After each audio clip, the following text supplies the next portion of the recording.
The year is 2005. Bernard Hopkins has been wiping the floor with the middleweight division for over a decade since the second loss of his career to Roy Jones Jr. After having 20 title defenses in a row with his IBF title in hand, he has also become the undisputed middleweight champion of the world for his last two bouts after knocking out one of the greatest boxers in modern history, Oscar de la Hoya. At 40 years of age, it feels the reign of Hopkins must be nearing its close, but with incredible conditioning and a next-to-nothing level of decline, it's anyone's guess who could possibly take the crown that the executioner has carved for himself. I fight everybody different. I fought Trinidad different. I fought De La Hoya different. I fought Howard Eastman different. I can come forward and beat you. I can go backwards and beat you. I can go side to side and beat you, or I can bite down my mouthpiece and say, come on, mano a mano. A young man by the name of Jermain Taylor has earned himself a shot at the top and believes himself to be the chosen one to end the age of B-Hop.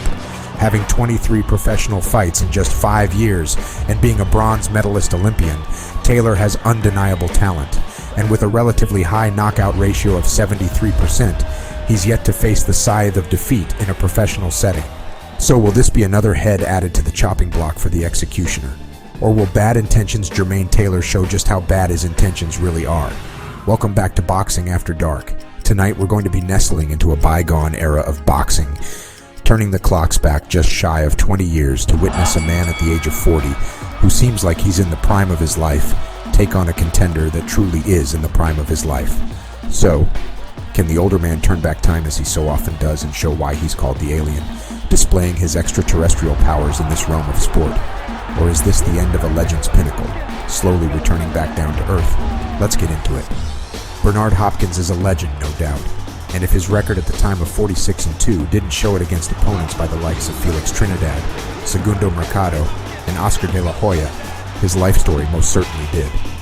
From growing up in a broken home to spending years in jail as a teenager surrounded by some of the most dangerous convicts in the world, then losing his debut professional fight, to becoming the middleweight champion of the world, his story is a rags-to-riches tale that makes Rocky Balboa seem privileged by comparison. And despite the controversies that plagued B-Hop's career, with controversial comments on race differences between boxers, and his infamous declaration that he could never lose to Joe Calzaghe due to their different complexions, no one could deny that Hopkins was an inspiration to thousands and a champion to the world, whether they liked it or not.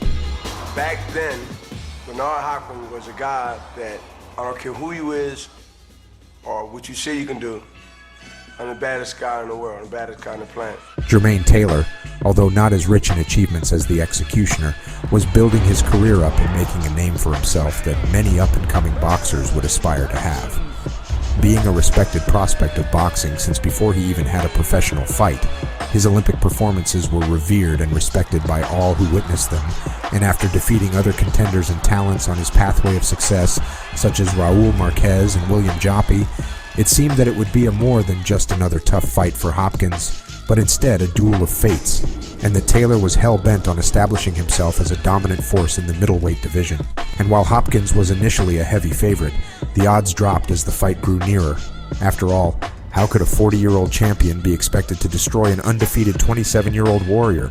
Well, we just may find out. The bout now arrives on July 16th of 2005, and after a zen-filled walkout to Phil Collins in the air tonight, for Jermain Taylor floated through the souls of viewers and witnesses, Hopkins enters the ring without his iconic executioner mask for the first time in years, wanting the world to remember his face for the performance he was gearing up to give. After a touch of gloves and a dash of respect given by both great fighters, the bell tolls and the fight begins.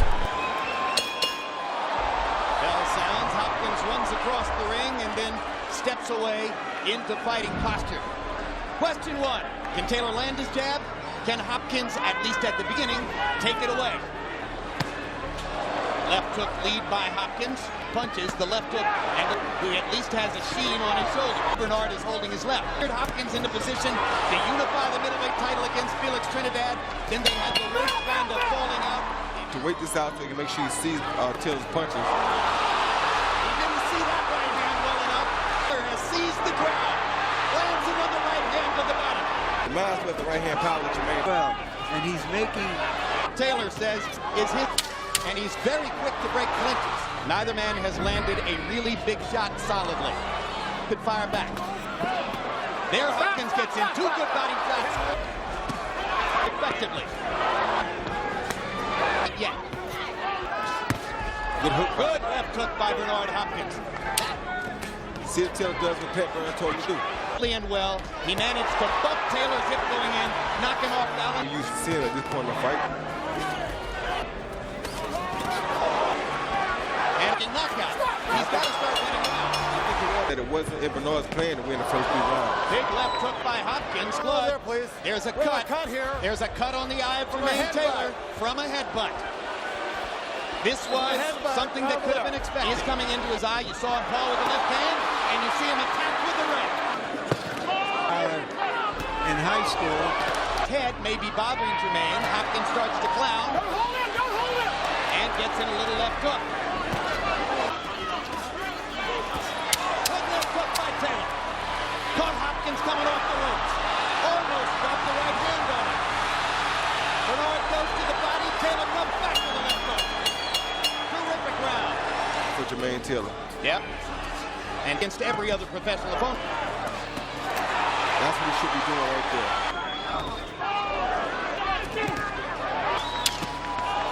CompuBox numbers in 6. Taylor's best round, 17 out of 45. Early part of this fight. That's what he wants. then you're saying he... Popular media choice was Hopkins by decision.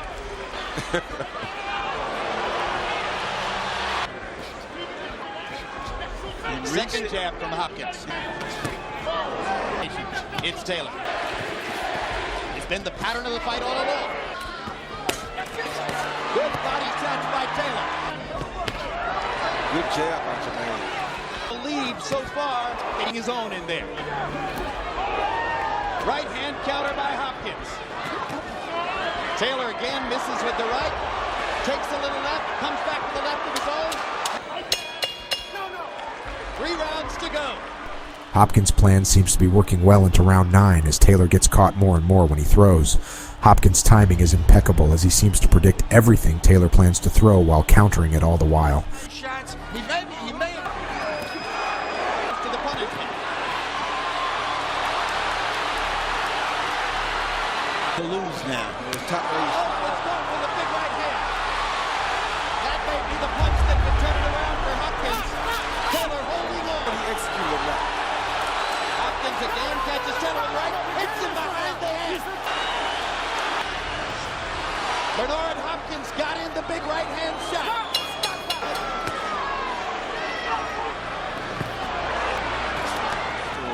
So he better be the aggressive. Jabs and sticks it into Hopkins.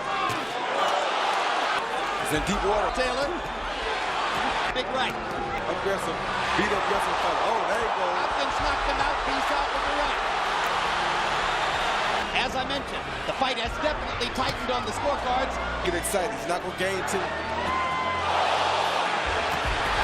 I'll take the lure back. Big right hand for Taylor. Leading in the round with 1.5 minutes on the table. To be the toughest title defense. I heard it. Title defense. 5 seconds left in the fight. The judges are going to get to choose the winner. And both will celebrate now. In round 12, it seems Hopkins has turned the fight around massively in the second half, seeming to have outlasted the energy of Taylor and showcasing his iconic stamina. Although Hopkins clearly ends the fight stronger, the beginning of the bout was most certainly Taylor's, and with the fight going the distance, the victory is within the hands of the judges to decide who truly did the better work tonight. Ladies and gentlemen, here at the MGM Grand, we go to the scorecards. We have a split decision. 116 to 112 for Hopkins. 115-113 for Taylor. 115-113 to the winner by split decision. And new undisputed middleweight champion of the world, the pride of Little Rock, Arkansas, Jermain Bad Intentions Hill. The disbelief by Bernard Hopkins and his team is ominous and cuts through the excitement of the crowd like a knife through hot butter as Jermain Taylor is crowned the new undisputed middleweight champion. One word flickers in the eyes of B-Hop, and that word is revenge. Taylor, knowing he would never be able to live his career down if he doesn't have the guts to give Hopkins what he deserves, accepts the word on the tongues of the public. And now a rematch is nigh. Shooting forward by 5 months with no time for either to have a tune-up fight, the chilly winter's day of December 3rd, 2005 beckons, and the rematch has arrived. Hopkins enters the ring donning his iconic mask this time around and seems to mean business. The new champion enters the ring soon thereafter and has a cool breeze about him as he seems comfortable looking into the eyes of the killer that is Bernard Hopkins. The fighters touch gloves once again, and the two soldiers once again have at each other. The second time in his career, Bernard Hopkins parted company with his longtime trainer and something of a father figure to him, Bowie Fisher. Well, with or without Bowie, because he's been doing it for so long, you know? I mean, Bernard To want to pace himself. Now he fires a right over the top. Now, as the result of what he experienced in the last 4. They trade left hooks. Taylor does more damage. Plunging in and being off balance. Taylor threatening Hopkins and getting in a little right hand. And ultimately, Taylor is starting to look much more comfortable throwing his jab full rounds in the first fight, when simply by being more active. You gotta watch it close, guys. not as long as Jermain. We saw that in the To try an overhand right, he almost hit Hopkins, and he's caught Hopkins walking in. Now Hopkins finally lands a jab flush on the nose. Second time in a row. So the fight is beginning to assume a very similar pattern to the first time around. He's landed 6 out of 16 jabs. in the space. Good shot. There's a straight right hand by Hopkins, his best punch of the fight so far. Taylor a little uncertain of himself as Hopkins rips him with a body shot. Hopkins. And needs to change the angle. Just inside. Taylor suddenly looking much more confident, even though Hopkins had a good minute in this round. He's so anxious and he's trying, so it's much easier for Bernard Hopkins to see the punches coming. Hopkins gets in a right and a left after Taylor clocked him in the left. Right Well, he has a spot of blood on the ridge of his nose, and he stops Hopkins in his track with a jab. And that's what Hopkins Gets Hopkins off balance against the ropes and lands a right hand. It is certain is his custom. Typical fight, the kind of fight Hopkins has been winning for years. but the skill level still has a long ways to go. Seventh, Harold. How do you have it? Okay, Jim. 5 rounds to 1, 59. Bernard Hopkins, when he throws a left jab, even that right hand, after the punch, always looks down. After he Good left hook by Hopkins. Taylor when he says you're... Now that Thank you. hasn't dug himself a Big hole. right hand by Hopkins lands, and Taylor retaliates with a right hand of his own. to land something. 3 jabs for Taylor, 4 jabs for Taylor. Good left hook, Taylor.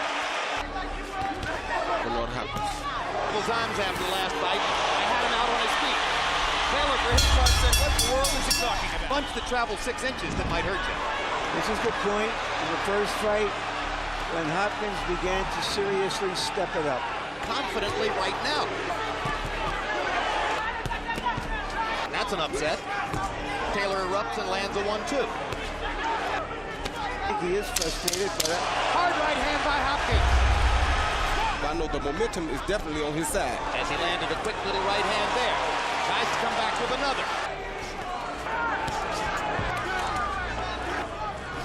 Punch and go back to landing. He's fighting his best yet against Hopkins, landing his jab. Right hand landed for Taylor. And another one. His 2 best punches in a while. And he rips Hopkins with a jab. Taylor's off to a great start in round 11. Big left hook. Taylor was able to impose his... being more relaxed. Big left hook for Hopkins. Now we come to the 12th. You can see Jermain Taylor has already won the fight on Harold Letterman's scorecard, barring a knockout. That's from Hopkins' right hand and maybe from a butter too. And that hook might have hurt Taylor just then by Hopkins. Despite the fact that Harold's by Hopkins' political campaign. Another right hand for Taylor. Chases Hopkins into the rope. Left hook backs Taylor off. That's 7 rounds. Straight right hand lands. Why? Why would you want to watch this again? Because a person that truly understands boxing can understand this Good entire fight. combination for Taylor. 4 punches landed in that exchange. He got Hopkins with the right hand. No. The last big statement of the fight was made by the champion. But Bernard Hopkins is celebrating, and so too is Taylor. With B-Hop's movement still looking incredible and Taylor's punch output being admirable, it's once again coming down to the judges as the bell rings for the final time. 115 to 113, all to the winner by unanimous decision, and still undisputed middleweight champion of the world, Jermain. Bad intentions.